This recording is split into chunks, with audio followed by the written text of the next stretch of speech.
Tere pärastlõunat teile kõigile, et mul on väga hea meel taas Võrumaal olla. Ma olen Võrus päris palju käinud ja julgen kinnitada seda, et siin on hästi ilus loodus, hästi toetavad inimesed. Nii et ma arvan, et see on väga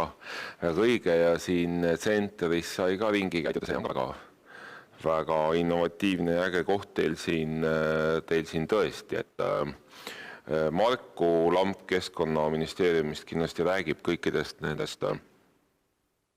rohepöörde niisuguse Euroopa Liidu paketi just mõju detailidest palju põhjalikumalt, et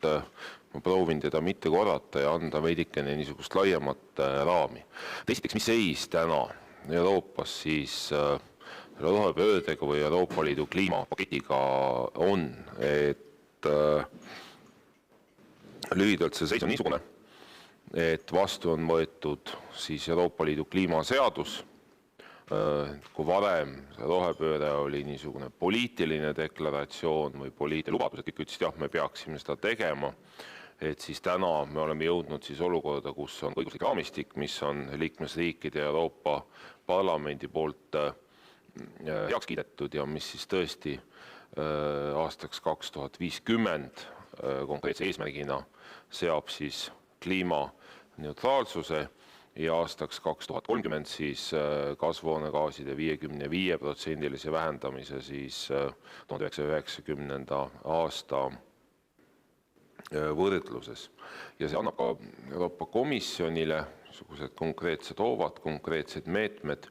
et iga 5 aasta tagant siis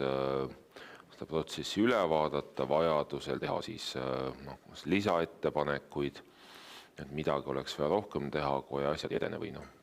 teoorias võib olla ka nii, et kõik läheb palju kiiremini, kui me oleme arvanud, mida ma küll väga ei usu, aga siis saaks ka nii-öelda siis neid meetmeid veidikene tagasi tõmmata. Ja Euroopa Komisjon vaatas sellele pildile otsa see kliimaseaduse väljatöötamise käigus, et mis Euroopas siis CO2 emissioonide vähendamisega on ja see pilt enne COVID-i kriisi siis lühidalt oli selline, et Euroopa on kahtlemata ainus niisugune suur majandusplokk, mis reaalselt on suutnud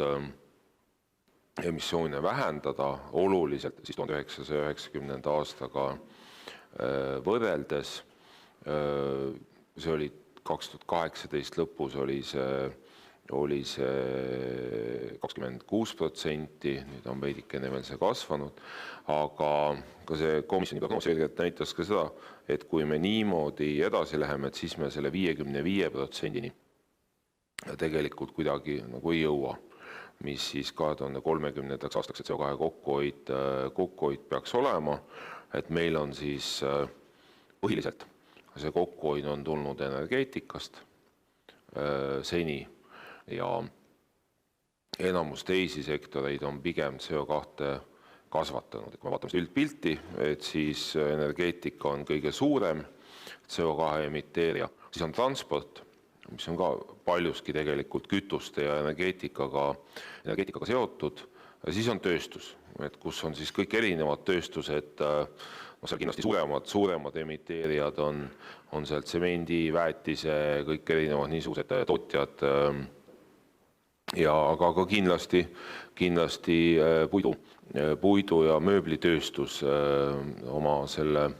tootmisprotsessi käigus siis CO2 emiteerib ja siis edasi tulevad seal põllumajandus ja metsandus,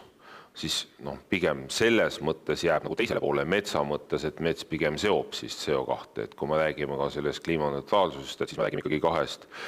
poolest, et me ei tohiks siis rohkem emissioone õhku paisata, kui loodus ja ökosüsteem suudab siduda. Mets on nüüd kindlasti üks põhiline siis CO2 siduja ja seda pilti vaadates siis komisjon on nüüd teinud suure hulga ettepanekuid, mida praegu liikmesriigid juba ka arutavad. Marku sellest kindlasti räägib, et mis siis need kõige suuremad riikide murekohad on, et ma neid kõiki läbi käi, sest kindlasti mööbli- ja puidutööstust, need kõik kõik otseselt ei mõjuta, aga mis kindlasti vääriks tähelepanu on esiteks see, et see nii-öelda heitkogustega kauplemise süsteemi plaanitakse laiendada siis ka lisaks siis energeetika tootmisele, elektri tootmisele ka siis kütustele, transpordikütustele ja ka hoonete kütustele. Et see on üks niisuguseid muudatusi, mis reaalselt väga paljusid tööstusi hakkab mõjutama ja selgelt hakkab seda fookust nihutama siis ka nende kütuste puhul siis fossiilsetelt kütustelt ära siis rohkem taastuvatele kütustele, siis komisjon tegi ettepaneku tõsta ka siis taastuvenergia eesmärki, mis kaudselt kindlasti metsandust ja puidusektorit mõjutab, tegi ettepaneku tõsta siis energiaefektiivsuse eesmärk, et seal on samamoodi siis on ju üle Euroopa Liidu võetud eesmärk siis igal aastal vähem tarbida. Ja ka seal ambitsioon praktiliselt kaks korda muutus suuremaks ja lisaks sellele siis palju rohkem pöörata tähelepanu ka siis metsade juurdekasvule ja metsade vastutustundlikule majandamisele, et siis neid metsi, mis siis seoksid CO2, oleks juba siis 2030. aasta lõpuks palju rohkem, et seal on niisugune kena eesmärk komisjoni 2030. aastaks 1 miljard puud lisaks siis sellele praegustele metsadele või metsamassiivile. Ega ma täpselt ei tea, mida Marko räägib, seepärast ma ei tea, et kui detailidesse minna, et kui võtta, kui te minu käest küsiksite, et mis on need peamised asjad, mis otseselt mööbli ja puidutööstust mõjutavad, siis kindlasti on see energiaefektiivsuse eesmärk, kindlasti on see kõik, mis puudutab kütuseid, ühte või teist, konkreetselt, kui me räägime niistest tootmissisenditest ja tootmisvahenditest ja kindlasti on see siis, on need siis kaks niisugust konkreetset muudatust ja kindlasti sellest LULUCF-ist räägid, et siis kõik, mis puudutab seda LULUCF-i ja metsade kategooriaid ja metsastatistika kogumist ja seda, et kust ja mida tohib raiuda ja teiseks ka toormematerjali hinna osas just ka siis neid ettepanekuid, et kuidas ja kuivõrd ja millist biomassi tohib siis kasutada energia tootmises, et ka selles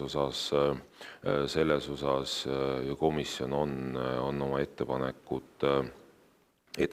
teinud. Teine pool sellest rohepöördest, sellest regulatiivsest osast teine pool on see, et mitte kunagi varem ei ole olnud nii palju raha näiteks kliimainvesteeringuteks, kui seda on täna Euroopa Liidu eelarves ja ka kui vaadata üldist laiemalt investeerimiskeskkond. Et selle alguses teisipäeval käis Eestis ka komisjoni president Ursula von der Leyen siis ise siis tutvustamas ja üle andmas ka siis Euroopa Komisjoni heakskiitu Eesti taastekavale, mis on siis kokku 1 miljard. Sellest 1 miljardist 41,5% on siis kliima valdkonnas ja seal kliima valdkonnas on erinevad ümbrikud, osa puudutab seal taastuvenergeetikat, võrguarendust Eleringile seal 30 miljonit, et võrku saaks rohkem taastuvenergiat sisse tuua, puudutab see Rail Balticu uut terminali, aga puudutab ka ikkagi väga konkreetselt siis esiteks energiaefektiivsuse toetusi ja teiseks ka siis konkreetselt toetusi siis investeeringutoetusi ettevõtetele. Et et olla siis rohkem, aga lisaks on siis kogu Euroopa Liidu uus eelarve, mis ka lõpuks, et ma ei tea, kindlasti mäletate neid arutelusid, et läheb vähemaks ja kõik läheb meil kehvemaks ja peame kuidagi ise hakkama saama. Lõpptulemus oli see, et tuli ikka juurde, võrreldes siis sellega, mis eelmine 7-aastane periood oli ka ühtekuuluvuspoliitikasse ja tegelikult Eestile ka seal on neid investeerimisvõimalusi rohkem. Pluss, kui te ise ka ettevõtjatena suhtlete finantsasutuste pankadega, et siis kindlasti on täna paremad igasugustele kliimasõbralikele projektidele ja tootearendustele rohkem laenu andma kui mõnedel teistele projektidele ja seda ka tegelikult Euroopa Liit läbi siis Euroopa Investeerimispanga läbi siis laenugarantiide, mida siis läbi Eesti pankade laiali jagatakse päris suures mahus toetab, nii et ma arvan, et vahepeal on hästi palju ka niisuguseid uusi võimalusi ettevõtetele peidus. Ma näen juba, Mirjam vaatab kella, et mul aeg on põhimõtteliselt läbi. Ma ütlen ainult ühe asja, Centeri keskusega läheb see väga hästi kokku, et üks uus suur Euroopa Liidu eesmärk on ka keskkonnasõbralik niisugune disain ja ehitus ja kõik see, et puitu kasutatakse rohkem, siis